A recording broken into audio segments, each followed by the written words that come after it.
teman-teman, pada video kali ini saya ingin membahas tentang sebuah fenomena nyata yang terjadi di banyak desa di Nusa Tenggara Barat, yaitu menurunnya minat generasi muda terhadap kegiatan pertanian tradisional dan lembaga adat. Masalah ini terlihat sederhana, tetapi jika dibiarkan, dampaknya bisa sangat besar bagi keberlanjutan budaya dan kehidupan desa di masa depan. Saat ini banyak generasi muda desa yang tidak lagi tertarik untuk melanjutkan pekerjaan pertanian tradisional dan juga kurang aktif dalam kegiatan lembaga adat. Akibatnya, cara hidup lokal dan nilai-nilai budaya desa perlahan mulai terancam keberlangsungannya. Latar belakang masalah. Sejak dulu, desa-desa di NTB dikenal sebagai wilayah agraris. Pertanian menjadi mata pencaharian utama masyarakat. Sementara lembaga adat berperan sebagai pusat pengaturan sosial, budaya, dan nilai-nilai kehidupan bersama. Namun, seiring perkembangan zaman, banyak anak muda desa memilih merantau ke kota untuk bekerja atau melanjutkan pendidikan. Pertanian sering dianggap kurang menguntungkan, melelahkan, dan tidak menjanjikan masa depan. Sementara itu, kegiatan adat mulai dipandang sebagai sesuatu yang ketinggalan zaman dan tidak sesuai dengan gaya hidup modern. Ada beberapa faktor yang menyebabkan kondisi ini terjadi. Pertama, pendapatan dari pertanian tradisional tidak stabil dan membutuhkan tenaga serta waktu yang besar. Yang kedua, kurangnya pemahaman generasi muda tentang nilai-nilai ekonomi dan budaya yang terkandung dalam pertanian tradisional dan lembaga adat. Yang ketiga, pengaruh media sosial dan gaya hidup perkotaan yang terlihat lebih menarik dan modern. Yang keempat, minimnya inovasi dan dukungan teknologi dalam pengembangan pertanian lokal. Dan yang terakhir, lembaga adat belum banyak menyesuaikan diri agar lebih relevan dan menarik bagi generasi muda.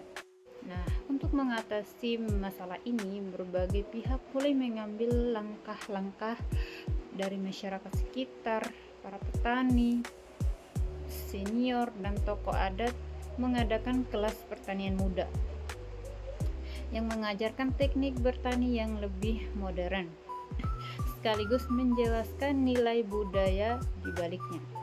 Beberapa warga juga mengadakan pertemuan lintas generasi agar generasi muda bisa mendengar langsung pengalaman dan cerita dari para orang tua.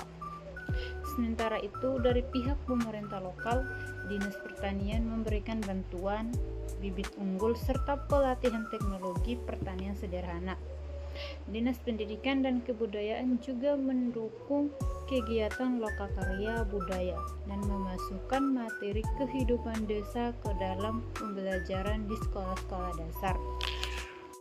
Untuk mengetahui tanggapan masyarakat setelah melakukan wawancara dengan salah satu petani senior dan tokoh adat di desa. Berdasarkan hasil wawancara, beliau menyampaikan bahwa saat ini minat generasi muda terhadap pertanian tradisional mengalami penurunan. Menurut beliau, banyak anak muda lebih tertarik bekerja di kota karena menganggap pertanian melelahkan dan tidak menjanjikan. Namun, masyarakat tidak tinggal diam. Para petani senior dan tokoh adat mulai mengadakan kelas pertanian muda serta pertemuan antar generasi untuk mengenalkan kembali nilai budaya dan pentingnya pertanian bagi kehidupan desa. Selain masyarakat, saya juga melakukan wawancara dengan pihak pemerintah lokal.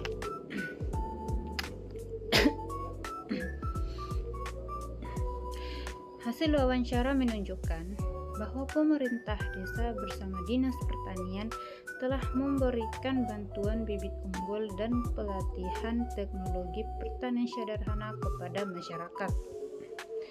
Pemerintah juga bekerja sama dengan Dinas Pendidikan dan Kebudayaan untuk mengadakan lokakarya budaya serta memasukkan materi tentang kehidupan desa dalam pembelajaran di sekolah sebagai upaya menanamkan kecintaan terhadap pertanian dan adat sejak dini. Solusi dari kita sebagai generasi muda kita memiliki peran penting dalam menjaga keberlanjutan pertanian tradisional dan lembaga adat. Secara individu, kita dapat ikut serta dalam kelas pertanian muda serta mendokumentasikan kegiatan pertanian dan adat melalui foto atau video singkat untuk dibagikan di media sosial. Bersama teman sebaya, kita juga dapat membentuk kelompok pemuda desa yang fokus pada pengembangan usaha pertanian kreatif seperti mengolah hasil pertanian menjadi produk bernilai jual atau membuka wisata pertanian skala kecil. Selain itu, kegiatan adat juga dapat dikemas dengan cara yang lebih menarik dan sesuai dengan gaya hidup generasi muda. Kolaborasi dengan para petani senior dan tokoh adat juga sangat penting, misalnya melalui penyusunan panduan praktis pertanian tradisional serta perancangan kegiatan yang lebih interaktif dan edukatif. Kesimpulannya, menurutnya minat generasi muda terhadap pertanian tradisional dan lembaga adat bukanlah masalah yang tidak bisa diatasi. Dengan kolaborasi antar masyarakat, pemerintah, dan generasi muda sendiri, pertanian tradisional dan nilai adat bisa tetap hidup dan berkembang mengikuti zaman. Karena pada akhirnya kemajuan tidak harus meninggalkan budaya dan modernisasi tidak berarti melupakan jati diri. Thank you.